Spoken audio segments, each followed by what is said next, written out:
বাড়ির এটা ওটা কাজের সঙ্গে প্রতিদিন নিত্য নতুন মাটির জুয়েলারি বানাতে আমার বেশ ভালোই লাগে। সেরকমই আজকে বানিয়েছি এই মাটির চুড়ি। আজ এই মাটির চুড়ি কিভাবে বানিয়েছি সেটাই তোমাদের দেখাবো। তার জন্য আমি নিয়ে নিয়েছি এক টুকরো মাটি। এই মাটিটাকে আমি সুন্দর করে মেখে এমন করে বেলে চাকুর সাহায্যে কেটে নিয়েছি লম্বা করে।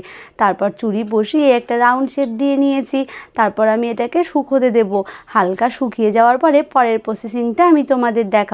তার আগে দেখিয়ে দিই এই জুয়েলারিগুলো আমি বানিয়েছি, এখনও পোড়ানো বাকি আছে। অমনি দেখো যেই রোদ্রে দিয়েছি আকাশের অবস্থাটা কি, কত মেঘ করেছে। আর এদিকে দেখো এই মহারাজ তো আমাদের বাড়িতে প্রচুর। তারপরে গেট খুলে বাইরে যেতেই দেখি কাল রাতের বৃষ্টিতে চারিপাশটা জলে তলিয়ে গেছে, আর সব নোংরাগুলোও আমাদের দিকে ভেসে এসেছে। আর এদিকে ড্রেনের অবস্থা দেখো। এরপর তোমাদের সঙ্গে দেখা হচ্ছে চুড়ির প্রসেসিং নিয়ে। সকলে ভালো থেকো আর লাইক সাবস্ক্রাইব করো। টাটা।